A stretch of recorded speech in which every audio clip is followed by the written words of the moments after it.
सर्वांना नमस्कार. महात्मा फुले कृषी विद्यापीठ राहुरी अंतर्गत देशी गाय संशोधन व प्रशिक्षण केंद्र, पशुसंवर्धन व दुग्धशास्त्र विभाग, कृषी महाविद्यालय पुणे अंतर्गत तसेच फेडरल बँक पुणे यांच्या संयुक्त विद्यमाने आयोजित या कार्यक्रमामध्ये मी आज सर्वांचे स्वागत करतो. शेतकरी बंधू भगिनींनो, आज आपण देशी गोवंश जतन व संवर्धन सप्ताह कार्यक्रम या कार्यक्रमाअंतर्गत आजच सकाळी महाराष्ट्र राज्याचे कृषी मंत्री व सहकार मंत्री या दोघांच्या हस्ते या कार्यक्रमाचं उद्घाटन झालेलं आहे. आणि या कार्यक्रमाचा पुढील भाग म्हणून पुढील 7 दिवस आपण वेगवेगळ्या शास्त्रज्ञांची आपल्याबरोबर इंटरॅक्शन करण्यासाठी, की ज्याला आपण मराठीमध्ये म्हणतो की हे शास्त्रज्ञ आपल्याबरोबर वार्तालाप करणार आहेत. आणि त्यासाठी आम्ही आज आपल्याबरोबर आहोत. आणि या कार्यक्रमाची सुरुवात आपण विद्यापीठाच्या गीताने करूया.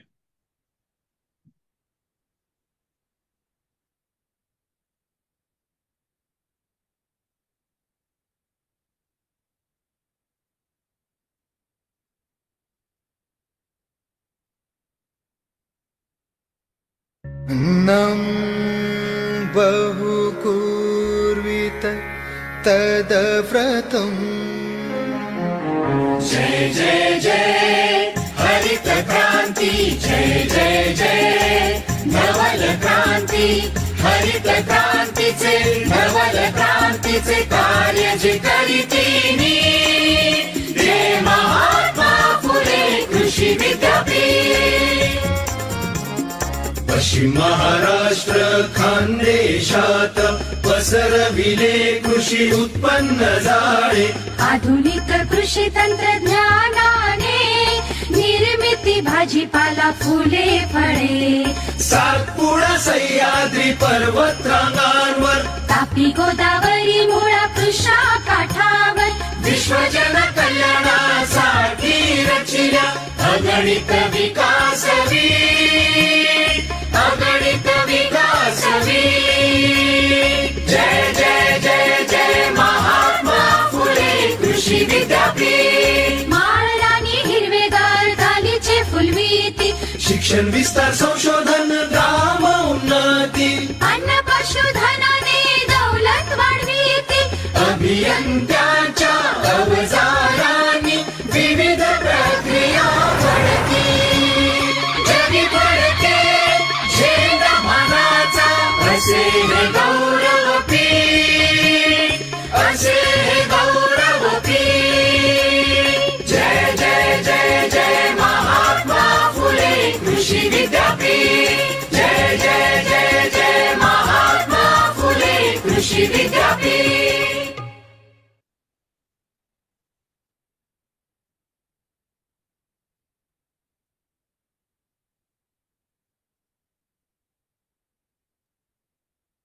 धन्यवाद.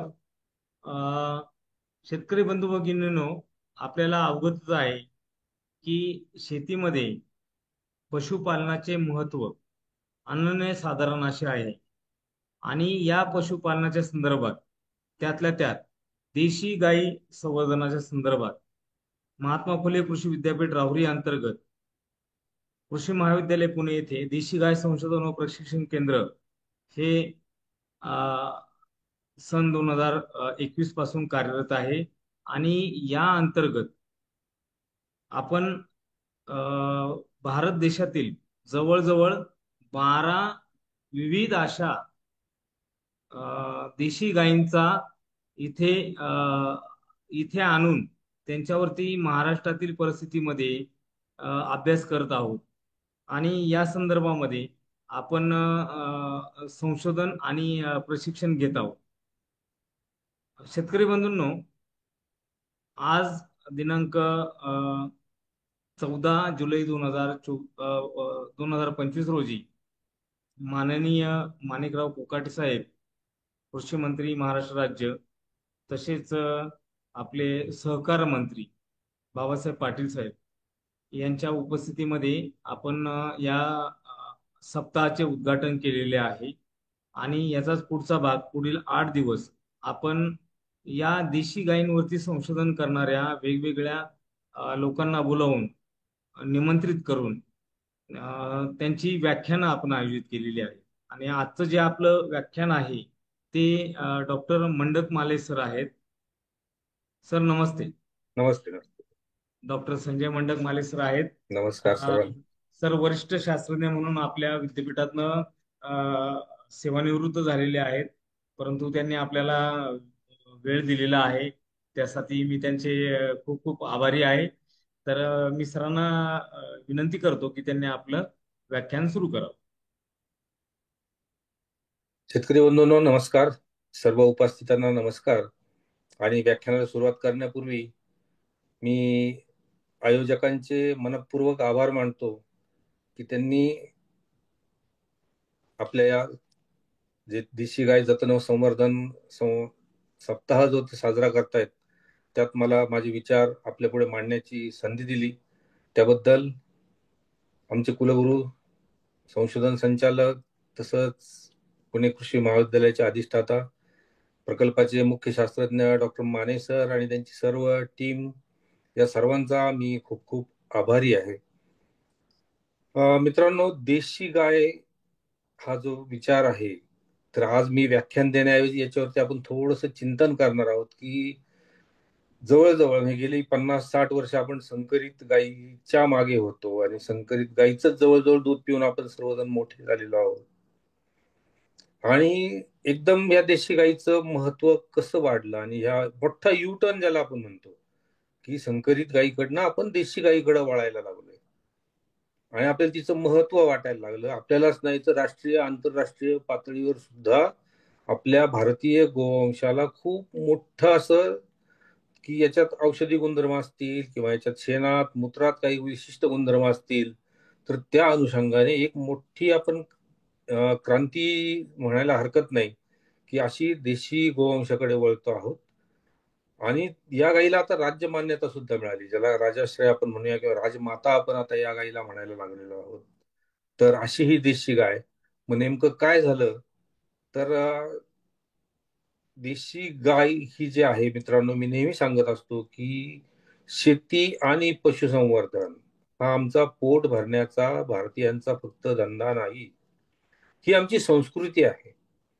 आणि आमच्या संस्कृतीमध्ये मग ती शेती संस्कृती असेल, ग्रामीण संस्कृती असेल किंवा शहरी संस्कृती असेल, या प्रत्येक ठिकाणी या गायीला च महात्म्य आहे आणि आमच्या संस्कृतीमध्ये गायीला किंवा गोमातेला आणि पशुधनाला मोठं स्थान आहे. ही गोमाता ही आमची नुसती संस्कृतीच नाही, तर हे धन आहे. आम्ही पशुधन म्हणतो, गोधन म्हणतो. कारण पूर्वी जे काही करार व्हायचे किंवा देवाणघेवाण व्हायची त्यात गायी, घोडे, हत्ती आणि त्यात गायींची संख्या मोठ्या प्रमाणावर असायची की ज्याची देवाणघेवाण व्हायची एकमेकाला. तर असं हे गोधन आहे, चलन आहे आपलं हे व्यापारातलं जुनं. आणि आमची संस्कृतीत जर आपण बघितलं तर आपले जे मोठे मोठे सण आहेत, आपला दिवाळीचा सण आपण साजरा करतो, एकादशीला पहिला दिवा लागतो दिवाळीचा आणि दुसऱ्या दिवशी गायी गोऱ्याची बारस येते. मित्रांनो, फार सुंदर संस्कृती आहे आपली. गायीची आणि कालवडीची बारस आपण नाही करत आहे, गायीची आणि गोऱ्याची बारस करतोय. कारण त्या गोऱ्याचं महत्व काय हे आम्हाला कळलेलं होतं, हे आम्हाला माहिती होतं. आणि ती गोरा देणारी माता ती गाय, आणि म्हणून गायी गोऱ्याची बारस, वसुबारस ज्याला आपण म्हणतो, तशी आपण साजरी करतो. आता रांगोळी हा प्रकार आपल्या शहरी भागात गेलाय, पण ग्रामीण भागात आजही दरवाजा पुढे रांगोळी काढली जाते. आणि ही रांगोळी काढत असताना गोपद्म ज्याला म्हणतो, गायीचे पाय ते काढले जातात. आणि अत्यंत सूचक पद्धतीने ही रांगोळी रेखाटलेली आहे, ज्यांनी कुणी हे नक्षीकाम केलंय की गायीची खुरं कशी असावी हे त्या नक्षीकामातनं सुद्धा दाखवून दिले की ती आतनं पोकळ असली पाहिजे, त्याला असं थोडासा आतल्या बाजूला खड्डा असला पाहिजे. तर इतकी सुंदर आपली संस्कृती आहे आणि ह्या गायीचं आपल्याकडे महत्व आहे. Next please.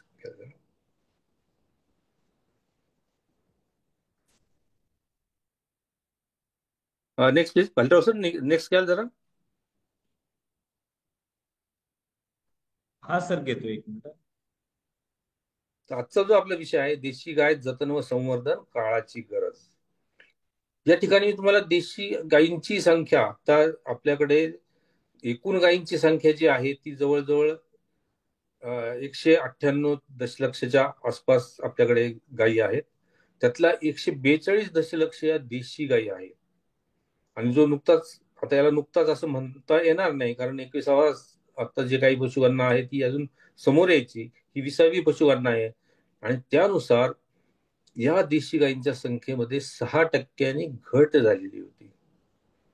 नोंदणीकृत देशी गायी ज्या आहेत, ज्यावेळी आम्ही विद्यार्थी होतो त्यावेळी फक्त त्या 30च असायच्या. आज 54 गायींच्या जाती आहेत की ज्या नोंदणीकृत आहेत, आणि अजूनही नोंदणी होण्याच्या मार्गावर ज्या गायी आहेत किंवा नवीन नवीन जाती ज्या समोर येत आहेत, त्यातही अजून 12 गायी वेटिंग लिस्टवर आपण म्हणतो की या जी कर्नालची जी संस्था आहे, NBHR जी आहे, नॅशनल ॲनिमल जेनेटिक रिसोर्स जी संस्था आहे, ब्युरो आहे, तर इथे अजूनही नोंदणी होण्याच्या अनेक गायी आहेत. आणि अशा अनेक देशी गायी अजून हळूहळू हळूहळू पुढे येणार आहे. कारण निसर्गानं भारताला एवढी भरभरून जैवविविधता दिलेली आहे आणि गायीच्या बाबतीत इतक्या जाती दिलेल्या आहेत की एवढ्या जाती जगात कुठेही नाही. आणि म्हणून भारताकडे देशी गायींच्या बाबतीत, त्याला किंग म्हणता येईल, राजा म्हणता येईल, की असा हा आमचा भारत हा देशी गायींच्या बाबतीत आज तरी राजा आहे. कारण काश्मीर पासून किंवा हिमाचल पासून ते कन्याकुमारी पर्यंत, म्हणजे बर्फाळ प्रदेशात वेगळ्या काही जाती आहेत, आमच्या राजस्थानच्या वाळवंटात जगतील अशा वेगळ्या जाती आहेत, हरियाणा पंजाबच्या सदन भागात जगतील अशा वेगळ्या जाती आहेत, आणि खाली खाली जशी आमच्या महाराष्ट्राच्या वेगळ्या जाती आहेत, साऊथ इंडिया, केरळ, तमिळनाडू यांच्या वेगळ्या जाती आहेत. म्हणजे प्रत्येक भागात त्या त्या ठिकाणी त्या त्या वातावरणात तग धरतील अशा प्रकारच्या जाती निसर्गानं गायीच्या आम्हाला भरभरून दिलेल्या आहेत. आणि म्हणून जैवविविधतेच्या बाबतीत आम्ही अत्यंत सधन आहोत, सक्षम आहोत, की ही गोमाता खूप तिची कृपा आहे आमच्यावर, की भरभरून निसर्गानं या जाती आम्हाला दिलेल्या आहेत. आता यात काय झालंय की नेमकं आता काही जाती नामशेष व्हायला आल्यात. तर अशा 8 जाती आहेत. वेचूर आहे, पुंगनूर आहे, नंतर सिरी आहे, बारगूर आहे, मेवाती, पुलकम, अशा 8 जाती आहेत की ज्या नामशेष व्हायच्या जाती आहेत. यात मी तुमच्याकडे लक्ष तुमचं इकडं वेधतोय की जातींची वर्गवारी त्यांच्या उपयुक्ततेनुसार आपण ज्यावेळी करतो त्यावेळी आपल्या असं लक्षात येतं की दुधाळ जाती, म्हणजे फक्त दूध देणाऱ्या जाती आमच्या 4च आहेत. त्यात सिंधी आहे, लाल सिंधी म्हणतो, सहिवाल आहे, गीर आहे आणि थारपारकर आहे. तर अशा या जाती याच्यात येत आहेत. माझा आवाज येतोय ना वालराव सर? हो सर, आवाज येतो आपला. व्यवस्थित आहे ना? ओके हो सर, येतो. ओके, धन्यवाद.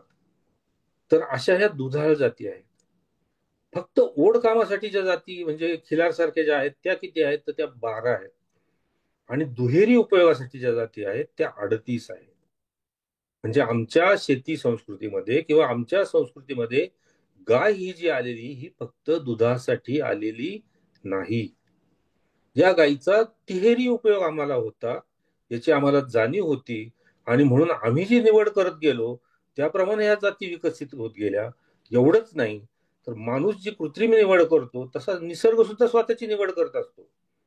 आणि म्हणून निसर्गानं ज्या निवडलेल्या जाती आहेत त्या दुहेरी उपयोगासाठी जास्तीत जास्त जाती आहेत की त्या दूध पण देतील आणि आम्हाला ओढ कामासाठी गोरा सुद्धा देतील. आणि म्हणून आज आम्ही सदन असण्या, या जैवविविधतेत सदन असण्यामागचं हे कारण आहे की आम्हाला गाईचं शेण, गाईचं गोमूत्र, तिची ओढ कामाची शक्ती आणि दूध देण्याची ताकद, हे सर्व आम्हाला याची प्रचिती होती, माहिती होती. आणि म्हणून या विविध देश गायी आमच्या संस्कृतीनं जतन केल्या, जोपासल्या. Next please.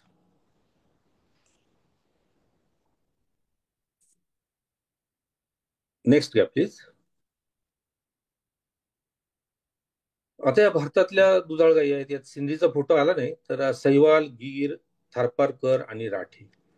आता यात सिंधी ज्या मुख्य प्रमुख 3 जाती ज्या पूर्वी होत्या त्यात सिंधी, सहिवाल आणि गीर.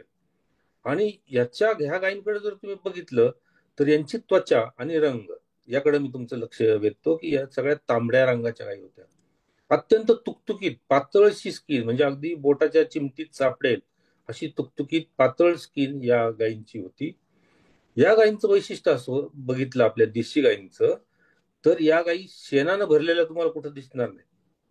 तुम्ही जर संकरित गायीचे कितीही आधुनिक गोठी बघितले तर तुम्हाला त्यांच्या पाठी शेणानं भरलेल्या दिसतील, शेपटा शेणानं भरलेल्या दिसतील, कासेला शेण लागलेलं दिसेल. जर धुतलेल्या असतील तर त्या पिवळ्या पडलेल्या तरी दिसतील. परंतु आमच्या गायींची कांती ही अत्यंत नितळ, तुकतुकीत आणि चमकदार अशी मऊ कातडी, केस सुद्धा अत्यंत मऊ, म्हणजे कुणीही नकळत प्रेमानं त्यांच्या अंगावर हात फिरायला तयार व्हावं, त्याची मानसिकता व्हावी, अशा रंगाच्या ह्या गायी आहेत. आणि नंतरच्या ज्या आपण ऍड केल्या थारपारकर, की जिला कृष्णाची गाय म्हटलं जातं, किंवा कृष्णाच्या मागे जी गाय उभी असते ती थारपारकर, अत्यंत कठीण परिस्थितीत, दुष्काळी परिस्थितीत थरच्या वाळवंटातनं पार होणारी अशी ही थारपारकर. आणि नंतर ह्या राठी, तर यातही चॉकलेटी ज्याला म्हणतो आपण, तांबड्या आणि पांढऱ्या रंगाचं मिक्सचर या राठीमध्ये सुद्धा आहे. तर अशा या आमच्या दूध देणाऱ्या जाती आहेत. Next please. आता महाराष्ट्राच्या जातींबद्दल बोलत तर महाराष्ट्राची सगळ्यात मोठी प्रसार पावलेली जात म्हणजे खिलार. महाराष्ट्र म्हटलं की आपल्याला खिलारी बैल आठवतो. आणि खिलारला राजाश्रय का मिळाला, तर मुळात खिलार ही जी आली ही अमृतमहल म्हणजे कर्नाटक ती आपल्याकडे हळूहळू आली आणि आपल्याकडे खिलार म्हणून ती वाढली गेली. तर ही खिलार जी जात आहे, तर हिच्या शिंगाचा उपयोग आपण शिवचरित्र जर कोणी वाचलेलं असेल तर दिवे घाटची लढाई आपल्याला आठवत असेल. आणि या गायीच्या शिंगाला टेंबे बांधून एका विरुद्ध दिशेने त्या गायी जंगलात सोडल्या जायचे, की जेणेकरून शत्रूला वाटावी की हे सैन्य चाललेलं आहे आणि आपलं सैन्य दुसऱ्या दिशेनं निघून जायचं. आणि चकवा देण्यासाठी, युद्धात चकवा देण्यासाठी म्हणून मोठ्या प्रमाणावर या खिल्लार गायीचा वापर केला गेला. तिचं वैशिष्ट्य म्हणजे उंच आणि लांब पाय टाकणारे असल्यामुळे आणि कुठल्याही बारीक कामं जी आहेत, म्हणजे निगुतीची काम आपण ज्याला म्हणतो, पेरणीसारखं काम आहे, कुळवणीसारखं काम आहे, तर ही कामं निगुतीने करणारी अत्यंत चांगली अशी खिलार जात आहे. आणि ही नुसती एकच खिलार आमच्याकडे नाही, तर हिचे पण 4-5 प्रकार आहेत. तापी खिलार आहे, आटपाडी खिलार आहे, अशा कोसा खिलार आहे, अशा वेगळ्या वेगळ्या प्रकार सुद्धा निसर्गानं वातावरणानुसार या खिलारचे आम्हाला दिलेले आहे. डांगीची ही तर हिला मॅजिक काऊ जिला म्हटलं जातं, की भर पावसात जी काम करू शकते. जो आमचा पश्चिम घाट आहे की जिथं आता पावसाळा आहे, पावसाळा चालू आहे, पाऊस भरपूर आहे, आणि ही गाय आमची आता भाताची लागण सगळीकडे चालू आहे. हेच याच गायीचे बैल आमचे काम करतायत. आणि निसर्गाने तिला अशी ताकद दिली की तिच्या अंगावरती तेल निर्माण करणारे तैलग्रंथी दिलेल्या आहेत, की जेणेकरून ते तैलग्रंथी तिच्या अंगावर पासरतात आणि वरून कितीही धोधो पाऊस पडला तर तो तिच्या अंगात न मुरता त्वचेवरनं निघून जातो, निथळून जातो पटकन. आणि म्हणून ही टांगी, जिला मॅजिक काऊ असं आपण म्हणतो. नव्यानं आपल्या नोंदणीत आलेली गाय म्हणजे कोकण कपिला. आता हिला कोकण कपिला हे गुंडच नाव जर दिलं तरी कोकणी माणसाकडे जर तुम्ही गेला तर ही गाय विचारली तो सांगेल ईशियन गाय. म्हणजे कोकणामध्ये सुद्धा या गायी फक्त शेणासाठी सुद्धा म्हणून गायी ह्या पाळल्या गेलेल्या आहेत. किंवा गोपालन ही आमच्या प्रत्येकाच्या घरोघरी त्यावेळी असायचं, गाय एकतरी दारात ही असायचीच. म्हणून अशी कोकण कपिला अंगानं छोटीशी आहे, दुधाला कमी आहे, परंतु तिथल्या वातावरणाला बैल पुरवणारी, तिथल्या लोकांची जी गरज आहे शेणाची ती भागवणारी अशी ही कोकण कपिला गाय आहे, की जी डोंगरात घाटात अशी चरायला वर जाऊ शकते, उतरू शकते. म्हणून ही कोकण कपिला आहे. गवळाव सारखी जी जात आहे ही अत्यंत तापमान, विदर्भातलं जे तापमान आहे जवळजवळ 40-45 तर नॉर्मल झाले, 50-50 पर्यंत सुद्धा तापमान जातं. आणि अशा तापमानात तग धरून राहणारी ही गवळाव जात आहे जी विदर्भासाठी दिलेली आहे. लाल कंदारी ही तर खूपच उत्कृष्ट व दुहेरी उपयोगाची गाय ही मराठवाड्यासाठी आहे. कंधार जो भाग आहे त्या कंधारच्याच राजानं खरं तर हिला विकसित केलेली आहे अशी ही लाल कंदारी. आणि नंतर देवणी जी आहे, देवणीचाही फोटो आला नाही, तर देवणी जी आहे आमची ती गुजरात मधली गीर आणि आमची डांगी यांचा संकर होऊन त्याचं एक फ्युजन ब्रीड आम्ही म्हणतो तिला. ही कोपऱ्यात आहे देवणीचा फोटो. तर ही फ्युजन होऊन अशी ही देवणी गाय तयार झालेली आहे. आणि विदर्भाचीच, किंवा ज्याला मध्य प्रदेश आणि विदर्भ यांच्या बाउंड्रीवरती एक नव्यानं आता नोंदणी झालेली गाय म्हणजे कटणी. कुठल्याही कठीण परिस्थितीत राहणारी किंवा तिथली कटणी संस्कृती वाढलेली ही कटणी ही गाय आहे. तर अशा ह्या महाराष्ट्राच्या या 7 जाई आहेत. त्यातली ओढ कामासाठी फक्त म्हणून खिलार आहे आणि दुहेरी उपयोगासाठी बाकीच्या 6 जाती आहेत. Next please.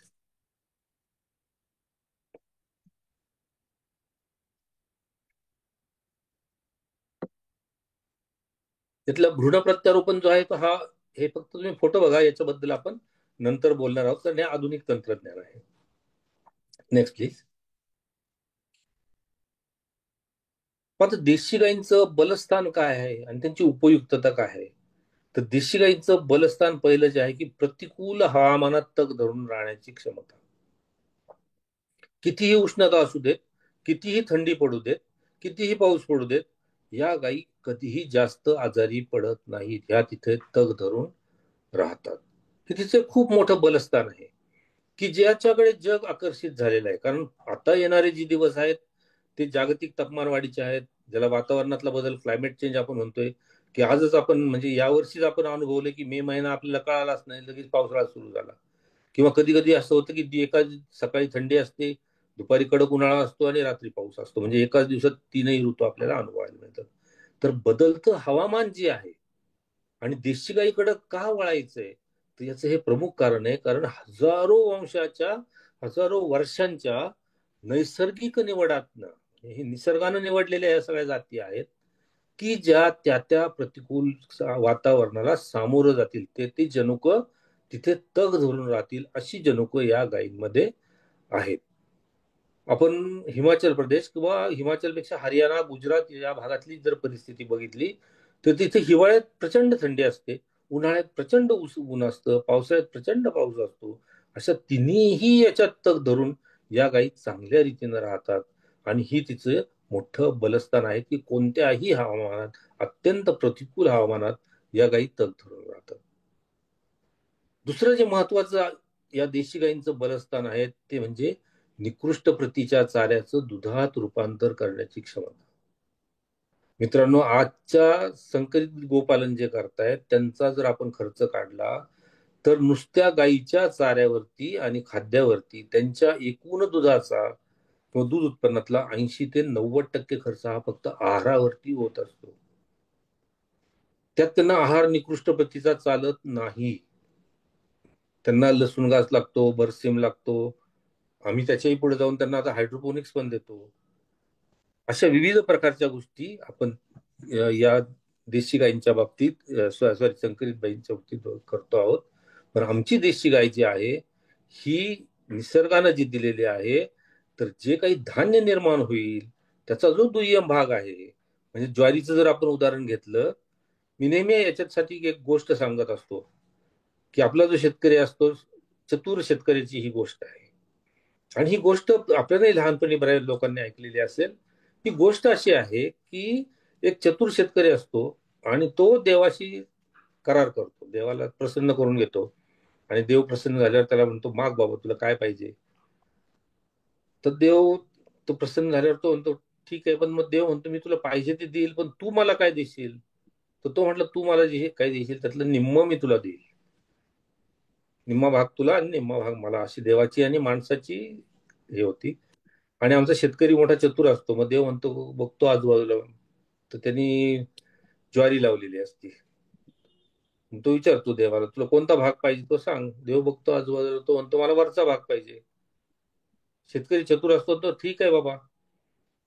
तो देव निघून गेल्यानंतर ज्वारी काढून घेतो, भुईमुग लावतो आणि भुईमुग सगळा काढून घेतल्यानंतर सगळा पाला बाजूला टाकतो, हे करतो आणि देवाला सांगतो, परमेश्वरा तुझा जो भाग आहे तू मागितलेला वरचा तो लवकर उचलून घेऊन जा, माझं शेत खाली करून दे, मला दुसरं पीक घ्यायचंय. देव येतो, म्हणतो अरे वा तू शेतकरी चतुर आहे. दुसरं तो म्हणतो नाही, आता मला पुढच्या वेळेस खालचा भाग दे. मग तो काय करतो की त्यावेळी ज्वारी लावतो, कणसे काढून घेतो, कडबा बाजूला ठेवतो, देवाला म्हणतो तुझा खालचा भाग आहे बाबा घेऊन जा. तो म्हणतो अरे हा फारच चतुर दिसतोय. तो म्हणतो असं कर, पुढच्या वेळेला मला वरचा आणि खालचा दोन्ही पण दे, दोन्हीतलाही थोडा थोडा दे. अशा वेळेला हा शेतकरी मका लावतो, मधले मधले कंस काढून घेतो आणि अख्खच्या अख्खं ताट देवाला देतो. मित्रांनो, यात जी देवाची भूमिका आहे ना, ही आमच्या देशी गायीची, आमच्या पशुधनाची ही भूमिका आहे की जे मनुष्य खाऊ शकत नाही, मग त्यात तुमचा कडबा आलेला आहे, मक्याचे दाटा आलेले आहेत, भाताचा पेंडा आलेला आहे, बाजरीचा सरमाड आलेला आहे, वेल असतील, वेलवर्गीय असतील, तुराट्या आल्यात किंवा भुसा आहेत. तर ह्या ज्या गोष्टी आहेत ह्या खाऊन याचं रूपांतर दुधामध्ये करण्याची क्षमता आमच्या गायींमध्ये आहे. आणि याचं मुख्य कारण म्हणजे आमच्या देशामध्ये आम्हाला शेती करायला चारही किंवा वर्षभर आम्ही शेतात काही ना काही लावू शकतो, काही ना काहीतरी येत आहे. परंतु आम्ही काय करतोय की आम्ही नकळत पाश्चिमात्य देशांची कॉपी ज्याला म्हणतो, मग आम्ही मुरघास करतो, आम्ही हायड्रोपोनिक्सचा विचार करतो की ज्याची आम्हाला खरोखर गरज नाही. कारण आमचं जे पशुधन आहे, आमच्या पशुधनामध्ये ही गुणवत्ता आहे की दुय्यम जो पदार्थ आहे याचं रूपांतर दुधामध्ये, मांसामध्ये असेल किंवा चामड्यामध्ये असेल, याच्यात करण्याची क्षमता आमच्या देशी गायींमध्ये आहे. आणि म्हणून हे आमचं बलस्थान आहे की निकृष्ट प्रतीच्या चारा, की जो कोणी खात नाही ते खाऊन त्याचं रूपांतर ती दुधात करते. म्हणजेच ती तुम्हाला मला स्पर्धा करत नाही, मानवाशी स्पर्धा करत नाही. संकरित गाईला आम्हाला मका द्यावा लागतोय, सोयाबीन द्यावं लागते, शेंगदाणा पेंड द्यावी लागते. ती नाही दिली तर दूध 10% फक्त मिळतं, 90% कमी होऊन जातं. तसं देशी गाईचं नाही. अत्यंत निकृष्ट परिस्थितीत ती तग धरू शकते. दुसरे जे आहे ती रोगप्रतिकारक क्षमता. आमच्या गाईची रोगप्रतिकारक क्षमता ही जगातल्या कुठल्याही जनावरापेक्षा सर्वोत्कृष्ट आहे. आज ब्राझीलचा विचार केला जातो किंवा ब्राझील आम्हाला गीर देऊ इच्छित आहे, परंतु ब्राझीलनं जी गीर तिकडे नेली किंवा ब्राझीलनं आमची जनावर तिकडे का नेली, तर याचं प्रामुख्याचं कारण होतं की त्यांची रोगप्रतिकारक क्षमता ही अत्यंत उत्कृष्ट होती. निकृष्ट चाऱ्यावरती ते तग धरून जात होते. नंतर दुसरं जे बलस्थान आहे ते ज्याला बायपेडल इंग्लिशमध्ये म्हटलं जातं, की लांबच लांब अंतरावरती ही जनावर चालू झालं. त्यांची खुरं एवढी टणक आहेत. तुम्ही जर देशी गायींची बहुतांशी खुरं बघितली तर ही काळ्या रंगाची टणक खुरं आहेत. आणि म्हणून ती ओढ कामाला सुद्धा मजबूत आहेत. कितीही ओढ, म्हणजे आपण जर आता गाड्या बंद झाल्या ऊसाच्या किंवा कमी कमी होत गेल्या, पण ऊस वाहून नेणाऱ्या गाड्यांची बैल जर बघितली तर एक एक 1.5 टन ऊस ते आपल्या खांद्यावरती घेऊन ओढत ते घेऊन जात होते. एवढी त्यांच्या खुरामध्ये, त्यांची पायांमध्ये एवढी त्यांच्या बळकटी होती. तर हे लांबच्या लांब अंतर चालत जाण्याची यांची क्षमता. डोंगर उतारावरती सुद्धा चढून, तुम्ही जर डांगी गाई बघितल्या पश्चिम घाटामध्ये, तर अगदी जिथं माणूस चढू शकणार नाही अशा डोंगर उतारावरती या गायी जातात, पाय वाटेने जातात आणि कुठेही न पडता, कुठेही जाणं होता खाली येतात. बरोबर, ही अशी एक क्षमता या आमच्या गायींमध्ये दिलेली आहे. हे आमच्या देशी गायींचं बलस्थान आहे. आणि सर्वात शेवटचं आणि महत्वाचं जे आहे की जागतिक तापमान वाढ आणि हवामान बदलाला सामोरं जाण्याची क्षमता. तापमान वाढलं म्हणून गायी गेल्या किंवा तापमान खूप कमी झालं म्हणून गायी गेल्या, असं देशी गायींच्या बाबतीत होत नाही. तिच्यात तेवढी ती तग धरून राहण्याची क्षमता आहे. आणि देशी गायींमध्ये सर्वात महत्वाचा जो गुणधर्म आहे किंवा आजचं जे नवीन फॅट ज्याला म्हणतो आपण किंवा फॅन्सी ट्रेंड म्हणतो, काऊ कडलिंग, की गायीला मिठी मारल्यानंतर किंवा गायीनी चाटल्यानंतर किंवा गायीचा खांद्यावरती घेतल्यानंतर तिला जो स्पर्श जो आहे, ज्याला स्पर्श चिकित्सा असं म्हणूया आपण, की हे काऊ कॅडलिंगसाठी अत्यंत उपयुक्त. म्हणजे प्रेमाची भावना किंवा अत्यंत सहजीवनाची भावना या गायींमध्ये आहे. आणि म्हणून आमची देशी गाय जी आहे ती तुम्हाला एकटी दुकटी दिसत नाही. ती कळपात राहिली की अत्यंत आनंदी राहते. ती तिच्या कळपात राहते, तिच्या वासरांबरोबर राहते. आणि तिच्यात आणि तुमच्यात, जो गोपालक आहे याच्यात इतकं चांगलं नातं निर्माण होतं. आणि ती जी भावना जोपासण्याची जी गुणधर्म आहेत, हे फक्त आणि फक्त आमच्या भारतीय गायीमध्ये आहेत. आपल्या भारतीय गायीची नजर, डोळे जर बघितले, विशेषतः गीर गायीचे जर तुम्ही डोळे बारकाईनं पहा, की इतके कनवळू डोळे आहेत की आपोआप तिच्याबद्दल प्रेम निर्माण होतं. आणि ती एवढी सक्षम आहे, एवढी तुमच्याशी ती संयुक्त झालेली असते की आपण नुसतं खाकरलं जरी किंवा नुसता आवाज जरी आला किंवा विशिष्ट तुम्ही गाडीने येत जात असाल आणि गाडी जरी तुमची तिने आवाज ऐकला तरी ती लगेच तुम्हाला प्रतिसाद देते की नाही, माझा मालक आलाय किंवा मला पाळणारा आलाय किंवा माझी काळजी घेणारा आलाय. आणि ती चटकन येते, तिला आनंद झाला हे ती दाखवते. आणि म्हणून जे कोणी गायींच्या कळपात काम करतात ना, त्यांना दिवस दिवस जरी ते राहिले गायींबरोबर तर त्यांना कंटाळवाणं वाटत नाही, कारण त्या गायींकडनं प्रतिसाद मिळतो. अत्यंत प्रेमळ, अत्यंत चांगल्या रीतीनं आपल्या सहचरांबरोबर राहण्याची, कळपानं राहण्याची प्रवृत्ती ही आमच्या देशी गायींमध्ये आहे. आणि म्हणून आमची देशी गाय ही आंतरराष्ट्रीय पातळीवर सुद्धा आता लोकप्रिय होत चाललेली आहे. ही आपल्या गायीची बलस्थान आहे. Next please.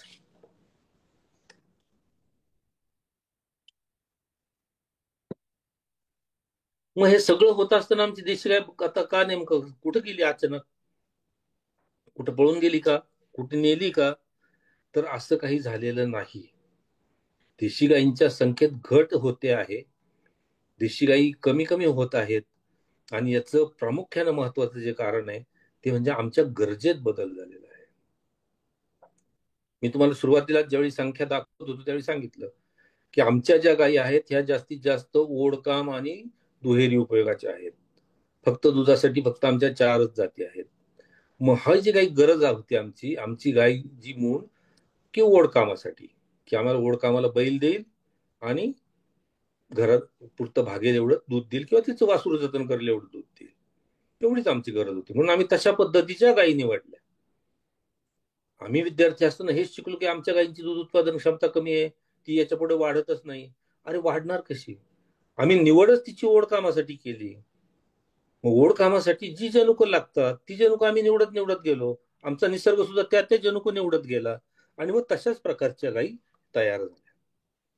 किंवा आम्ही जो वळू निवडला तो ओढ कामाला सक्षम असणारा वळू निवडला, दुधासाठीचा वळू आम्ही निवडलाच नाही. मग आमच्या गायींची दूध उत्पादन क्षमता कशी वाढणार? मग आमच्यासारख्या लोकांना प्रश्न विचारला तो, ब्राझीलमध्ये 60 लिटर दूध देते, तुमच्या महाराष्ट्रात का देत नाही किंवा गुजरातमध्ये का देत नाही? कारण आमच्याकडचं वातावरण, आमच्याकडची खाऊ घालण्याची पद्धती आणि आमची निवड पद्धती ही ब्राझीलपेक्षा भिन्न होती. मित्रांनो, इथे एक गोष्ट मी तुम्हाला अत्यंत स्पष्ट करू इच्छितो की ब्राझीलमध्ये जी गीर गेली ही दुधासाठी गेलेली नाही. ब्राझीलने गीर नेली ही मांसासाठी नेलेली आहे. तिची वाढ चांगली होती, तिचं मांस लुसलुशीत होतं, चांगल्या त्यांना हवं तसं होतं आणि म्हणून मांसासाठी म्हणून ती गीर गेली. परंतु निसर्गाचा नियम असा आहे की जिची वाढ चांगली तिचं दूध उत्पादन चांगलं. त्याला इंग्रजीमध्ये लिंकेज म्हणतात की दोन गुण जनुकं असतात ती एकमेकाची गुणधर्म एकमेकाशी जोडतात. तर असा वाढीचा गुणधर्म आणि दुधाचे गुणधर्म हे एकत्र आले आणि मग ती दूध जास्त द्यायला लागली. आणि मग त्यांच्या सुदैवाने आपल्याला तसे जनावर हवे असते किंवा अचानक हा A1A2चा चमत्कार झाला आणि म्हणून मग एकदम ब्राझिलियन गीर किंवा त्यांनी त्यांचे ज्याला आपण बाजार म्हणतो थोडक्यात त्यांच्या पशुधनाचा बाजार किंवा आमच्याकडनं आता तुम्ही गीर घेऊन जा, आम्हाला सांगायला लागले भारतातल्या शास्त्रज्ञांना की तुम्ही गीर आमच्याकडनं घेऊन जा. परंतु मित्रांनो, आजही आमच्या भारतामध्ये 30 लिटर 40 लिटर पर्यंत दूध देणाऱ्या गीर गाई, तुम्ही जर गीरच्या जंगलात गेल्या, तिथल्या जे महाराज आहेत त्यांचे आश्रम आहेत त्यांच्या आश्रमात गेल्या तर अत्यंत उत्कृष्ट गीरच्या गायी तुम्हाला तिथं सुद्धा पाहायला मिळतील.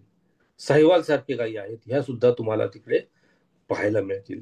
तर मुळात झालंय काय की आमच्या गरजेत होत असणाऱ्या बदलांमुळे आणि यांत्रिकीकरणामुळे आम्ही ओढ कामाच्या ऐवजी दूध देणाऱ्या गायी म्हणजे संकरित गायी सांभाळायला लागलो. आणि संकरित गायीचा रेटा एवढा मोठा प्रचंड प्रमाणात आलेला होता, हा जो प्रकार झाला त्याला राजाश्रय ज्यावेळी आपण म्हणतो की आमच्या देशी गायीला आज राजाश्रय मिळालेला होता. पण त्या काळात आमच्यासारखे जे आमचे गुरुजन होते आम्ही ते पाहिलेलं आहे की ते अक्षरशः भांडत होते की सगळ्या गायींचं संकरीकरण करू नका, आपल्या देशी गायी ठेवा, 50% जरी ठेवा. आणि मित्रांनो, इथे नोंद घ्यावी अशी गोष्ट मी तुम्हाला सांगतो की जी पैदास ज्याला आपण म्हणतो की प्रजनन पॉलिसी जी आहे आम्ही जी केलेली आहे त्यात हेच म्हटलेलं आहे की जातिवंत देशी गायींचा संकर करू नका. ज्या जातिवंत नाहीत, ज्याला आपण गावरान म्हणतो की जिची जात निश्चित करता येत नाही, अशाच गायींपासून फक्त संकरित गायी तयार करा. आजही तीच पॉलिसी आहे, पूर्वीही तीच होती. मात्र हा जो रेटा आलेला आहे यात शेतकरी कुठेतरी बळी गेला आणि मग त्यांनी देशी गायीचं संकर हळूहळू संकरित गायींबरोबर केला गेला. मग त्यात होस्टन बरोबर गेला, जर्सी बरोबर केला. आधी 4-5 आपण ब्रीड आणले होते, त्यातलं फक्त जर्सी आणि होस्टन हेच आपल्याकडे चालले. यातनं संकरित गायी तयार होत गेल्या आणि त्यांचं दूध उत्पादन क्षमता, कारण आम्हाला तर ओढ कामाला बैल नको होते, बैल पाळणं जीवावर येत होतं, दुष्काळ पडत होते. त्यांना बैलांना काय खाऊ घालायचं, बैलांपासून उत्पन्न नाही, बैल पाळायचे कशासाठी? कारण ट्रॅक्टर पण मिळाला, प्रत्येक गोष्टीचे ट्रॅक्टर मिळायला लागले आणि बैलांच्या दुप्पट चौपट 5पट वेगाने ती कामं करायला लागली, रात्रंदिवस कामं करायला लागली. मग बैल ही जी गरज होती आमची ही कमी झाली आणि म्हणून देशी गायीकडे आमचं थोडंसं दुर्लक्ष झालं आणि दुधाच्या गायी आम्ही संकरित गायींकडे वळलो. दुसरं काय झालं की शेतकऱ्यांच्या जीवनमानात होणारे जे बदल झाले, आमची दर्जा सुद्धा थोडासा वाढला. त्यात मी तुम्हाला सांगितलं की यांत्रिकीकरण झालं आणि प्रत्येक शेतकऱ्याकडे एक नोकरी करणारा मुलगा आला, नोकर. शिक्षणामुळे एक नवीन पिढी तयार झाली, ही पिढी नोकरीकडे वळाली आणि मग नोकरी करणाऱ्या माणसाला जनावर घरी ठेवणं हे शक्य नव्हतं आणि यांत्रिकीकरणाने शेती करणं हे सुगम झालेलं होतं. आणि म्हणून हा जो बदल आहे यामुळे सुद्धा आमच्या गायींची संख्या घटली. नंतर दुसरं जे आहे पर्यावरणातले अचानक बदल, की आम्हाला मध्यंतरी खूप दुष्काळांना सामोरं जावं लागलं. ओले दुष्काळ पाहिले, सुके दुष्काळ पाहिले. 72चा दुष्काळ सगळ्यांना आठवत असेल की ज्यांनी खूप मोठ्या प्रमाणात आपल्याकडे काँग्रेस जे पसरले गेल्या, वेड्याबाबळी पसरल्या गेल्या, हा 72चा दुष्काळ सगळ्यांच्या लक्षात असेल. तर हा जे पर्यावरणातले अचानक होणारे बदल आहेत यामुळे सुद्धा आमच्या देशी गायींची संख्या घटत गेली. तिसरी जी आहे ती चराऊ कुरणांची घट आणि निकृष्ट कुरणे. चराई बंदी हा जो प्रकार फॉरेस्टने दिलेला आहे किंवा जंगल खात्याने घातलेला आहे, तर यातही मी खूप वेळा बोलत असतो. मग ते शेळ्या मेंढ्यांच्या बाबतीत बोलतो, गायींच्या बाबतीत बोलतो, की ही जनावरं जंगलात जाऊ द्या. माझी खूप कळकळीची विनंती असते की आमची पॉलिसी कुठेतरी चुकते आहे, आम्ही याच्यावर पुनर्विचार करायला पाहिजे. कारण झालंय कसं की जिथं जंगल आपण जे संवर्धन करायचं म्हणतो, जतन करायचं म्हणतो, ती जंगलं वाढत नाहीत, वाढेनाशी झाली. का? तर आम्ही चराई बंदी केली. मग चराईने होत काय होतं नेमकं, तर आमच्या या देशी गाई लांबच लांब जात होत्या, त्या जंगलामध्ये शेण टाकत होत्या, त्या जंगलामध्ये गोमूत्र टाकत होत्या. आणि ह्या जंगलामध्ये शेण गोमूत्र टाकताना त्या फक्त शेणच टाकत नव्हत्या, तर त्या शेणाबरोबर गवतांच्या बिया, झाडांच्या बिया ह्या त्या जंगलात पडत होत्या. म्हणजे जंगलांचं जे पुनर्जीवन होतं हे पुनरुज्जीवन आणि त्या जंगली झाडांना खत घालण्याचं काम आमच्या गायी करत होत्या.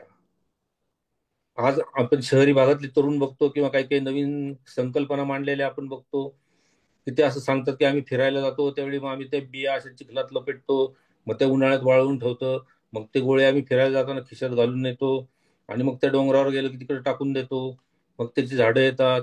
मित्रांनो, निसर्गानं आमचं पशुधन हे त्याच्यासाठी निर्माण केलेलं होतं. आमचा निसर्ग इतका दयाळू आणि इतका सिस्टमॅटिक प्लॅनर आहे, इतक्या विशिष्ट रीतीने त्यानं प्लॅनिंग केलेलं आहे की त्यांनी गाईला शेण दिलंय, म्हशींना शेण दिलंय, परंतु शेळ्या मेंढ्यांना लेंड्या दिल्यात. का बरं सगळ्यांना लेंड्या दिल्या नाही? का बरं सगळ्यांना शेण दिलं नाही? ही विचार करण्यासारखी गोष्ट आहे. आणि म्हणून आमच्या देशी गायींचं हे एक काम होतं की जी जंगल संपत्ती आहे तिचं सुद्धा संवर्धन करणं, त्यांना सुद्धा खत घालणं, तिथं सुद्धा पुनर्जीवन त्याचं म्हणजे तिथे गवत आणि त्याचं बी नेऊन टाकणं, ही कामं आमचं पशुधन करत होतं. परंतु ही चराई बंदी किंवा जंगलात खरं तर ही जनावर त्या जंगलाचे दुश्मन नाही आहेत. यांचा जो पालक आहे की तो तिथे जाऊन स्वतःची मग जळणाची गरज असेल तिची लाकडाची, ती झाडं तोडायला लागला, मग ती झाड नुकसान करायला लागला आणि नकळत ब्लेम आमच्या जनावरांवरती आला. आणि म्हणून याच्यावर सुद्धा आपल्याला नक्कीच विचार करावा लागेल की ही जी आमच्या जनावरांमध्ये घट होण्याची कारण आहे, यात हे एक मोठं कारण आहे की चराऊ कुरणांची घट झाली. गायरानांचं काय झालं हे आपल्या सगळ्यांना माहिती आहे की प्रत्येक गावाची रचनाच अशी असायची की तिथं गायरान असायचं, गाव तिथं गायरान. किंवा आमची पशुधन पालनाची जी व्यवस्था होती तीच अशी होती की ह्या गाई गुरांना चरायला घेऊन जाणारा एक माणूस असायचा. तुम्ही जर आमच्याकडले आडनावं किंवा नावं बघितली, आपल्याकडे शेळके आहेत, जो शेळ्यांना घेऊन पाळायला जायचा तो शेळके असायचा. मेंढक्या जो असायचा तो मेंढ्या घेऊन जायचा.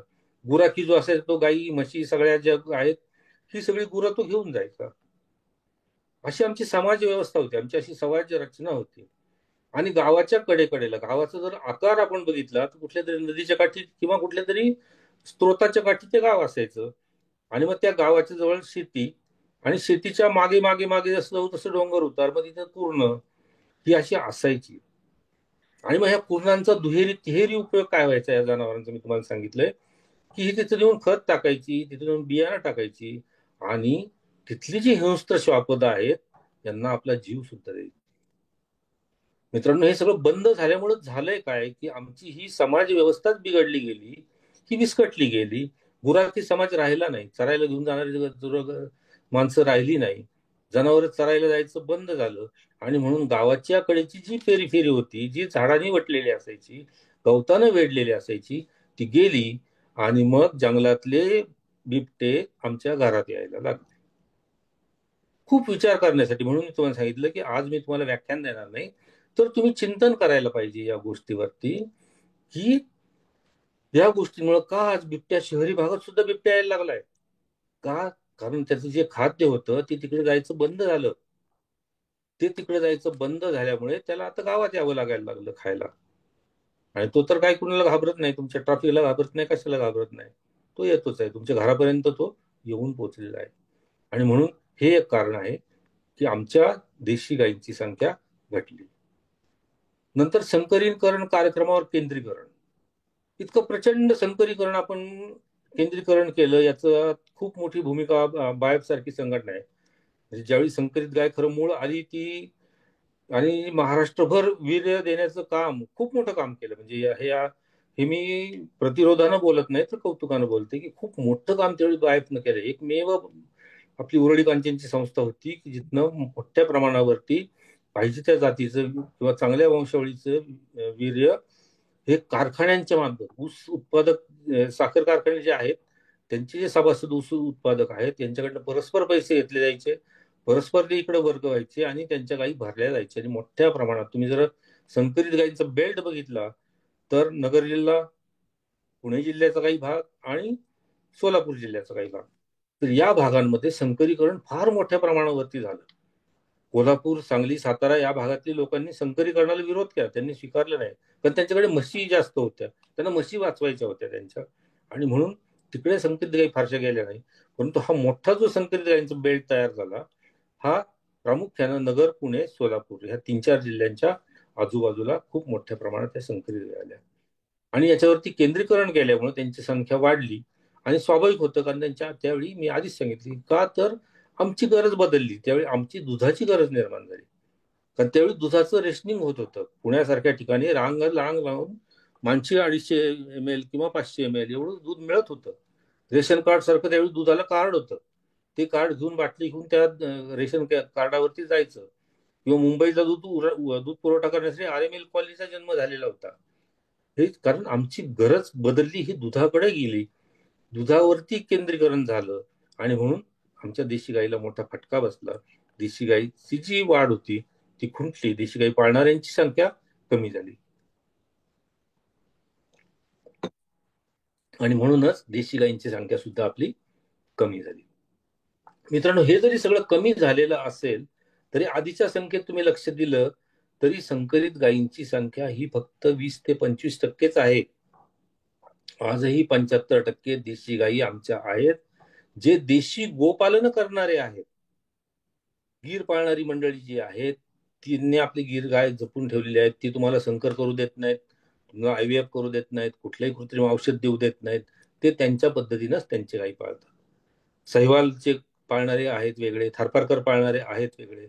त्यांच्या संस्कृतीशी निगडीत ह्या गायी आहेत आणि म्हणून त्या जतन झाल्यात. तुम्ही जर अकोले भागामध्ये गेलात आणि वरती भंडारदाऱ्याच्या कडाकपाऱ्यांमध्ये फिरलात तर आजही गुहेमध्ये राहणाऱ्या डांगी गायी आहेत. 100 गायी डोंगराच्या वरती, डोंगराच्या गुहेमध्ये त्या शेतकऱ्याच्या कुटुंबासह डांगी गायी राहतायत. आणि फार मोठं आज आमची या गायी, देशी गायी वाचवण्याचं काम जर कोणी केलं असेल तर हा जो आदिवासी समाज आहे, किंवा हे जी वनचारी म्हणतो, किंवा वनात राहणारी जी मंडळी आहेत, किंवा गुजरातमध्ये गेलं तुम्ही, गिर फॉरेस्टच तिथे आहे. डांगी किंवा डांग हे नावाला, हा डांग भाग होता पूर्वी, एक डोंगराच्या कडेकडेचा एक मोठा पट्टा होता, गुजरातशी लगत तो होता.